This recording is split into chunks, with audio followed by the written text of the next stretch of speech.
When Daniel followed the whispers in the woods, he thought he could escape what he'd found. But some voices don't fade.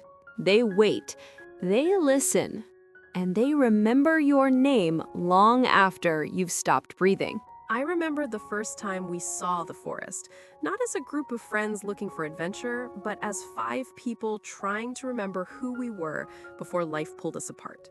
The plan was simple. One weekend, no phones, no city noise, just us and the woods. It was Ryan's idea, of course. It always was. Ryan had that kind of personality, magnetic, persuasive, the one who could convince you to do anything just by making it sound fun. Back in college, he was the glue that kept us together. Even years later, when we'd all drifted into our separate adult lives, he was the one who texted every few months with something like, "Miss you idiots, let's do something stupid." So when he sent the message about a camping trip in northern Maine, quote, "off the grid, no cell service, just stars and firelight," quote, we all said yes without thinking. Chloe was the first to reply. She was always quick to jump into anything that sounded spontaneous. Her life in Boston as a graphic designer had made her restless. Too much time behind screens, too little adventure. Ben, on the other hand, needed convincing. He was married now, with a baby on the way, and a nervousness in his voice when he said, "Just a weekend, right?" Melissa and I didn't need to say much. We were dating then, or at least trying to. Things had been rocky for months, and maybe a weekend away sounded like a way to fix things. I told her it would be good for us. She smiled, but it didn't reach her eyes. The drive took nearly 7 hours from the city. The further we went, the quieter everything became. The roads narrowed, the houses thinned out, and soon there were no signs of people at all. Just trees. Miles and miles of trees. The kind that swallows sound. We arrived late in the afternoon when the light was starting to dip behind the hills. The air was crisp and smelled of pine and damp soil. The cabin Ryan had rented stood in a small clearing, surrounded by woods that seemed to stretch endlessly in every direction. "It's perfect," Ryan said, throwing his backpack down on the porch. Ben frowned. "Perfect for what? Getting murdered?" Chloe laughed. "Come on, it's like something out of a movie. Look at this place." Melissa stood next to me, staring into the trees. "It's quiet," she said softly. "Too quiet." I squeezed her hand. That's kind of the point. Inside, the cabin was rustic, but cozy. One big common room with the fireplace, a small kitchen, and 2 bedrooms upstairs. No TV, no Wi-Fi, no service. Just the hum of the wind outside. We unpacked, argued playfully over who'd get which bed, then built a fire as the sun went down. By the time darkness settled, the forest was alive with sounds we weren't used to. The chirping of crickets, the rustle of branches, the occasional hoot of an owl. At first it felt peaceful, almost hypnotic. We drank, told stories, and laughed louder than we should have.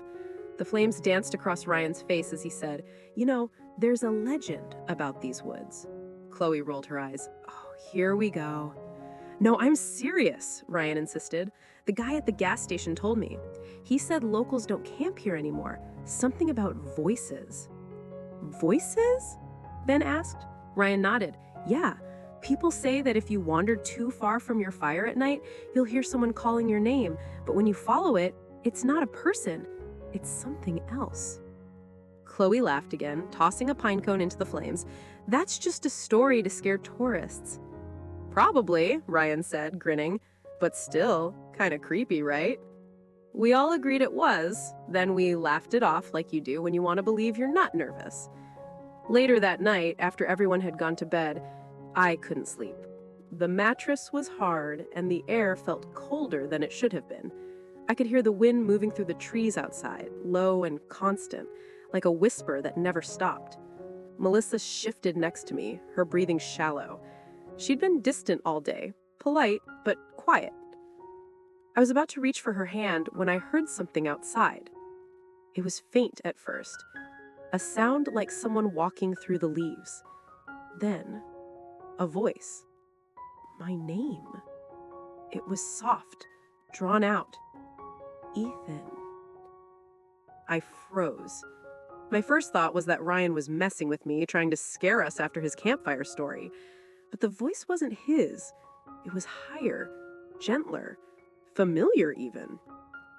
I slipped out of bed, careful not to wake Melissa, and looked out the window. The moonlight fell across the clearing, silver and pale. No one was there. "Hello?" I whispered. Nothing. Only the wind. I waited another minute, my pulse hammering, before I heard it again. Closer this time. "Ethan, come here." I grabbed my flashlight, opened the door, and stepped outside. The air hit me like ice.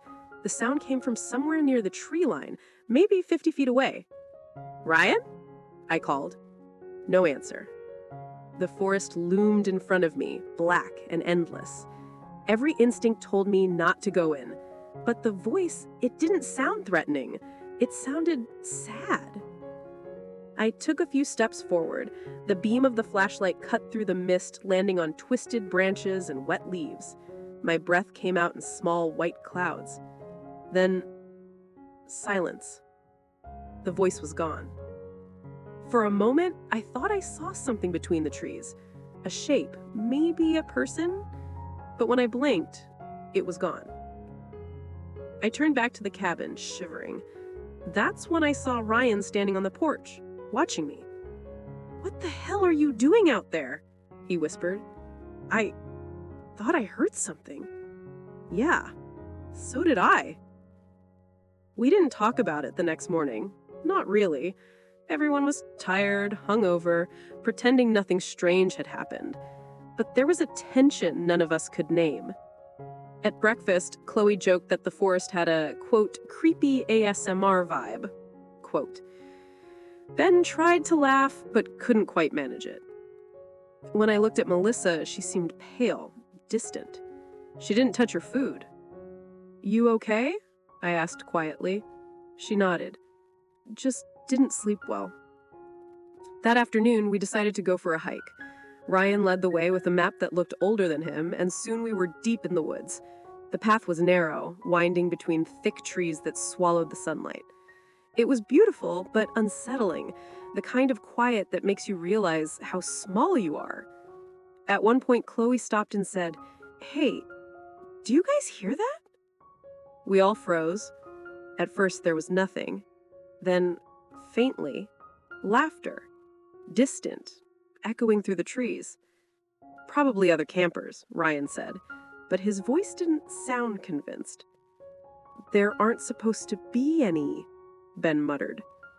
We stood there for a long moment, listening. The laughter faded, replaced again by silence. When we finally turned back toward the cabin, the sun was already low. It took us longer to find the trail than it should have. The forest seemed to twist around us, paths shifting in subtle ways that didn't make sense. By the time we made it back, night had fallen completely. Ryan got the fire going again, and we sat close, no one really talking. Every so often, one of us would glance toward the trees, half expecting to see movement. Around midnight, Melissa whispered, "Ethan, can you hear that?" I held my breath. From somewhere far away, almost too far to be real, came a faint echo. My name, then Chloe's, then Ryan's, all whispered in the same soft, trembling voice. And just like that, I knew the stories weren't legends. The woods were listening. The days that followed felt unreal, like I was watching my life from a distance, through a fog that refused to lift. After that night in the woods, after hearing that whisper that didn't belong to any living thing, I couldn't sleep. Every time I closed my eyes, I saw the shadow again.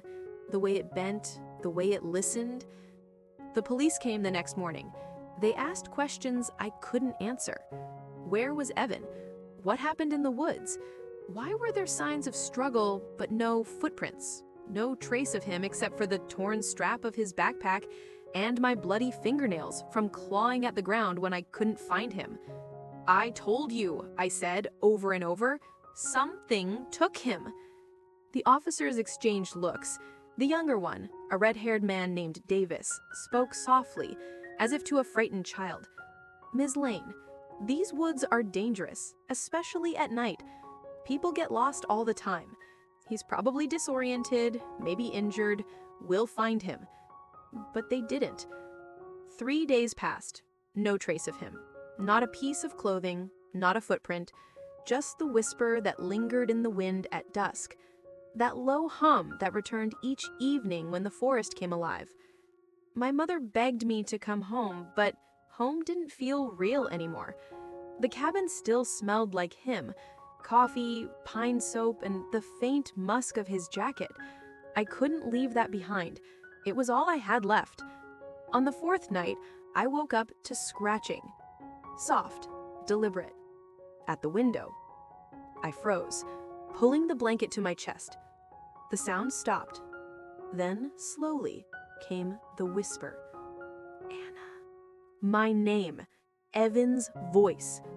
I couldn't breathe. My heart pounded so hard it felt like it might burst through my ribs. I got out of bed, every step careful, quiet. The window was fogged from the cold, but I could see the faint outline of a hand pressed against the glass. "Evan?"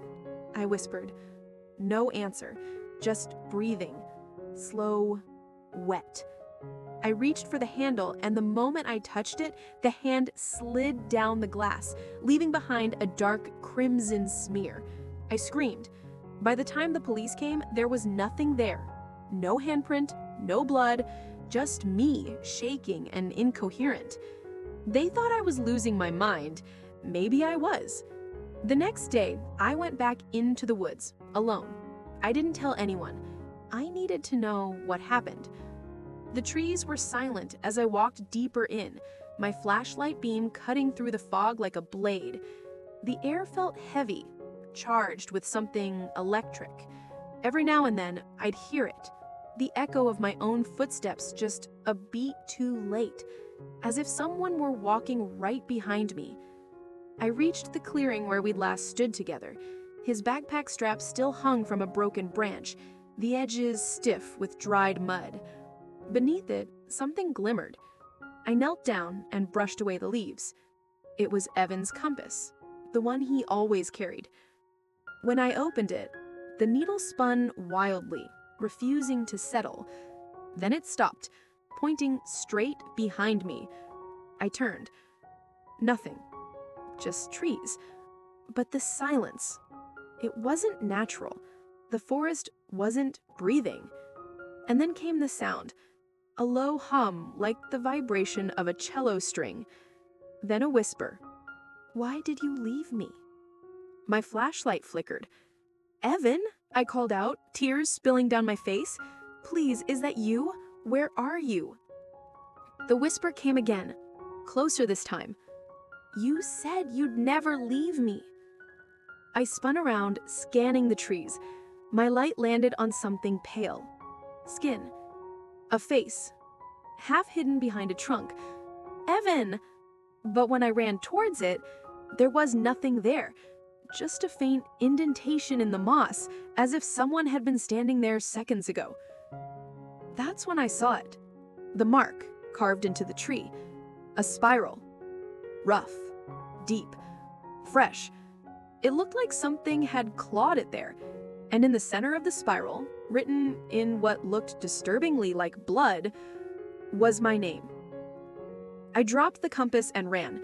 When I reached the cabin, I locked every door, every window, and collapsed on the floor. My hands wouldn't stop shaking. I told myself it wasn't real, that I was hallucinating from trauma and lack of sleep. But deep down, I knew better. The woods had taken something from me, and they weren't done. 2 weeks passed. The search for Evan was officially suspended. Presumed dead, the report said, though they never found a body. Claire came up from the city to stay with me. She was my best friend, but her presence didn't comfort me the way it used to. She didn't believe me. Not really. "Mia, you need to come home. You're not yourself. The isolation isn't helping." "It's not the isolation," I said. "It's this place. It's alive." She gave me that look.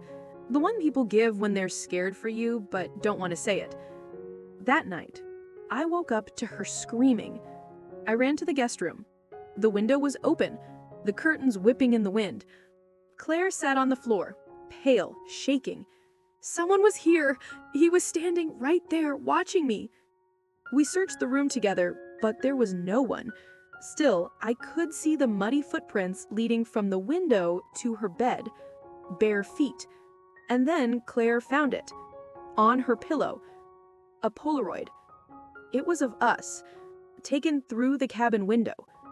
We left the next morning. For a while, I stayed with Claire in the city. The noise, the traffic, it should have been comforting, but I kept feeling like I was being followed. Sometimes I'd catch a reflection in a store window, a tall figure, dark clothes, standing just far enough away that I couldn't make out his face. One night, as I was brushing my teeth, I looked into the mirror and saw movement behind me. I turned around, heart in my throat. Nothing. Just my coat hanging on the door. I laughed at myself, but the laugh died in my throat when I looked back at the mirror. The coat was gone. Instead, in the reflection, I saw a figure standing behind me, mud-streaked, hollow-eyed, whispering something I couldn't hear. I spun around, but the room was empty. The mirror cracked. That's when I realized it wasn't just the woods anymore. Whatever had taken Evan, it had followed me here. I went back to the cabin a week later. Claire begged me not to, but I couldn't ignore it anymore. I needed answers. When I arrived, the air was different. Still, almost expectant. The forest felt like it was holding its breath. Inside the cabin, the dust was thicker. The air smelled of pine and decay. My reflection in the window looked like someone else, haunted, thinner, broken. I lit a candle and sat at the table, whispering into the silence. If you're out there, if it's really you, show me. Nothing. For a long time, there was only the soft flicker of the flame. Then the light dimmed. The candles sputtered, and I heard it again. That same low hum, vibrating in the floorboards. Then, faintly, Anna. The whisper came from behind the door. I stood, heart hammering. The doorknob began to turn slowly, like someone testing it from the other side. I backed away, trembling. Evan, please. The door creaked open an inch, then two, and there he was. Or what was left of him. His face was pale, his eyes hollow, his skin marked with the same spiral symbol I'd seen on the tree. His voice was wet, broken, more air than sound. You left me in the dark. I stumbled backward, knocking over the candle. Flames flared for a moment before dying. Evan, you're dead. He smiled, the skin of his cheek tearing slightly. Then why can you still hear me? The air around me pulsed, the walls bending inward as if the whole cabin was breathing. I screamed, but the sound didn't escape. It was swallowed by the darkness rushing in from every corner. The last thing I saw before I lost consciousness was Evan's hand reaching for me, the spiral burned into his palm. When I woke up, it was daylight. The cabin was silent again. No sign of him, no footprints. The candle was gone. I should have run, but instead, I noticed something new carved into the wooden floorboards beneath me. A spiral. And beneath it, in shaky letters, it's your turn to listen. The next morning, I woke up to the sound of someone knocking on my door. It was soft but insistent. 3 rhythmic taps, a pause, then one final knock. For a moment, I thought I'd imagined it. The woods outside were silent again. No birds, no wind. My pulse quickened. When I opened the door, a man stood there. Mud-stained boots, dark coat, eyes like wet stone. He looked vaguely familiar, though I couldn't place him. His voice was low and even. "Your name's Daniel, right?" I nodded. "I used to live near here," he said, glancing toward the tree line. "Long time ago." His eyes shifted to the forest, and I followed his gaze. The fog hung low, wrapping the trees like a shroud. He spoke again, almost in a whisper. "There's something wrong with those woods. You've seen it too, haven't you?" I didn't answer. He smiled faintly, but it wasn't a kind smile. "It's all right. They come for those who listen." Before I could ask what he meant, he handed me a small wooden carving.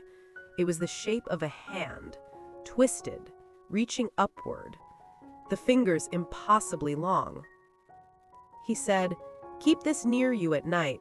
It might not stop them, but it'll help them remember you're not one of theirs yet." Then he walked away, just like that. That evening, as the sky dimmed to bruised purple, I studied the carving. The wood felt warm, almost pulsing, as if something lived inside. I wanted to throw it into the fireplace, but I couldn't. Instead, I set it by my window and tried not to look at it. Around midnight, I woke to the sound of whispering. Not outside this time, inside the cabin. I froze. My eyes adjusted to the dark. The wooden carving was gone. The whispering grew clearer. It came from the corner near the door. I saw movement, something small, pale, crawling along the wall like a shadow. Then a face appeared where the carving had been. A face made of bark and ash. Its mouth moving, but not quite forming words. "Daniel." It said my name in 1,000 voices. I stumbled back, knocking over the chair. My hands reached for the lantern, fumbling with the flint. Light flared, and the thing was gone. The only thing left was the carving lying on the floor. But it had changed. The hand was now open, palm facing upward, and carved into it was a single word: listen. The next morning I packed a bag. I wanted to leave, to never come back. But when I stepped outside, there was something new carved into the trees along the edge of the forest. Hundreds of small, rough symbols that hadn't been there before, and every single one of them looked like an ear. I ran. I didn't stop until I reached the old road that led to town. But when I looked back, the fog had followed me. It rolled over the fields like a living thing, slow and deliberate. Then I saw him again. The man from yesterday, standing at the edge of the mist, staring at me. He raised his hand in a gesture I couldn't read. Warning? Or maybe farewell? Then he stepped backward into the fog and disappeared. That night, I stayed at a cheap motel miles away, but I couldn't sleep. The whispers had followed me. Only this time, they were coming from inside my head. They were clearer now, and for the first time, I understood the words. They weren't saying my name anymore. They were asking me to come back. The next day, I drove until my tank was nearly empty, trying to outrun the whispers. But they stayed. They didn't come from outside anymore. They breathed behind my thoughts, coiling in the quiet spaces of my mind. I didn't need the woods to hear them. The woods were inside me now. When I finally stopped for gas, the attendant gave me a strange look. "You from around here?" he asked. "No," I said, too quickly. "Just passing through." He nodded, but his eyes lingered on the back seat. "You might want to clean up your mess," he muttered before walking off. I turned. There was nothing there until I saw it. The wooden carving, the hand. It was sitting neatly in the middle of the seat. I swear I'd left it back at the cabin. I reached for it, and the wood felt different again. Slick, damp, and warm like skin. Carved across the palm now were 3 new words. "They know you." I dropped it, heart hammering. That night, I booked a cheap cabin outside another small town, thinking I'd at least put some distance between myself and that forest.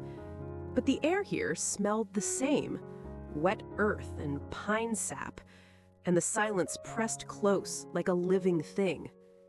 I tried to sleep, but the dreams came again. In them, I was standing in the clearing where I'd first seen the lights flicker through the trees, only this time I wasn't alone. There were dozens of people around me, their faces blank and hollow. They were whispering names into the ground, pressing their hands into the dirt over and over again.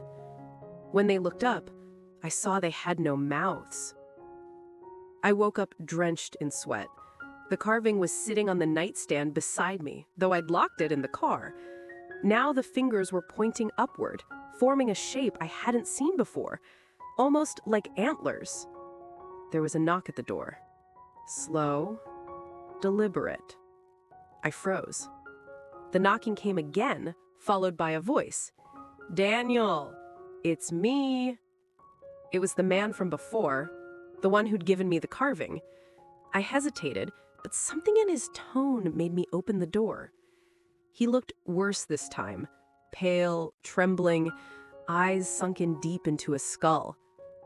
"You shouldn't have left the woods," he said. "They don't like it when you leave." "What are they?" I asked. My voice came out sharper than I intended. He shook his head slowly. "Not what? Who? They're the ones who listen, always listening. You went into their ground, and now you carry their sound." He pointed to my chest. "You hear them because they've given you a name." "What name?" I whispered. He smiled, a broken, hopeless thing. "You'll know it when they say it in your sleep. That's when they'll call you home." He turned to leave, but I grabbed his arm. "You can't just tell me that and walk away. How do I stop it?" His eyes softened for a moment. "You don't stop it," he said quietly. "You either listen or you become the silence." Then he was gone again, vanished into the dark. I stood there, heart thudding, until I noticed the trail of muddy footprints he'd left behind. But there was something wrong with them. They weren't shaped like his boots. They were longer, narrower, almost like bare feet with too many toes. I followed them outside, only to realize they didn't lead away from the cabin. They led straight toward it, from the woods. That night, I tried to burn the carving. I poured lighter fluid on it, struck a match, and watched it catch. For a second, it burned like dry tinder, the flame turning bright blue. Then it went out, completely cold. And when I picked it up again, new letters had appeared in the center of the palm, etched as if by invisible claws. Almost home. The whispers grew louder. I could hear them in the walls, in the rain, even in the sound of my own heartbeat. They were saying my name again. But this time, it wasn't Daniel. It was something older, something I didn't understand. And when I said it out loud, just once, barely a whisper, the forest outside answered. The trees shifted, leaning closer to the cabin as if they were listening back. I didn't sleep that night. Every time I closed my eyes, I saw the trees breathing. Their branches swayed without wind, their roots twisted like veins beneath the soil. It felt like the forest itself was leaning closer to hear me breathe. By morning, the whispers had stopped, but that silence was worse. It wasn't peace, it was the kind of silence that waits. I packed my bag, grabbed my keys, and drove until the trees began to thin. But no matter how far I went, I couldn't shake the feeling that something was following me, under the road, beneath the hum of the tires. At a gas station miles from anywhere, I stepped into the restroom and splashed water on my face. When I looked up, There was something carved into the mirror. Not scratched by glass, burned into it. "Say it again." The lights flickered. My reflection smiled when I didn't. I left. Fast. By dusk, I was back near the edge of the woods. I hadn't meant to drive there. I hadn't chosen the road, but somehow every turn brought me closer until the trees towered over the car again. My GPS glitched, spinning in circles, and then died completely. The carving lay on the passenger seat, though I'd thrown it out the window miles ago. Now the wooden hand was clenched into a fist. I whispered, "What do you want from me?" The radio turned on by itself. White noise. Then, through the static, a voice whispered, "Listen." I didn't know if it was the forest, the carving, or something inside me, but I obeyed. I stepped out of the car. The night was cold, wet with fog, and the air buzzed with a low hum, like thousands of insects breathing in sync. I followed the sound. The path was gone, but I knew where to go. My feet remembered, even if I didn't. The deeper I went, the heavier the air became. I began to see them, dim shapes between the trees, outlines of people with hollow faces and open mouths that stretched too wide. They whispered my name. Only it wasn't mine anymore. It was that same impossible word from before, the one I'd repeated without knowing its meaning. When they said it this time, I understood. It wasn't a name. It was a command. Come home. The clearing appeared again, glowing faintly like before, but now I could see what I hadn't before. The ground was covered in carvings, hands, hundreds of them, all facing upward. Each palm bore a name. Each one was whispering. And in the center, a single tree stood, massive and ancient, with roots that pulsed faintly, as though alive. I could feel it breathing, pulling the air in through its bark. I stepped closer, drawn by something I couldn't resist. The carvings on the hands began to glow faintly blue, the light moving like veins feeding toward the tree. The whispers grew louder, thousands of voices blending into one endless murmur. And then, for the first time, I saw her. A woman stood before the tree, pale as the moon, eyes blank and glassy. She spoke without sound, and yet her voice filled the clearing. You took the sound of our names. Now you must give yours. I didn't understand. I shook my head, backing away, but she raised a finger toward my chest, and the carving in my pocket began to burn. I pulled it out. The wooden hand had opened, and inside the palm was carved one word. My name. Not Daniel. The real one. The one they'd given me.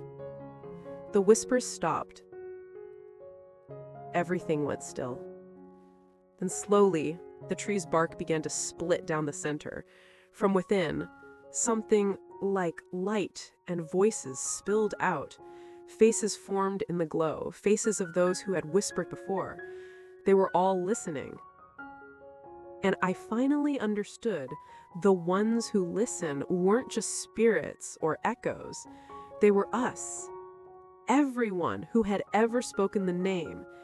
Everyone who had ever heard the forest call and answered.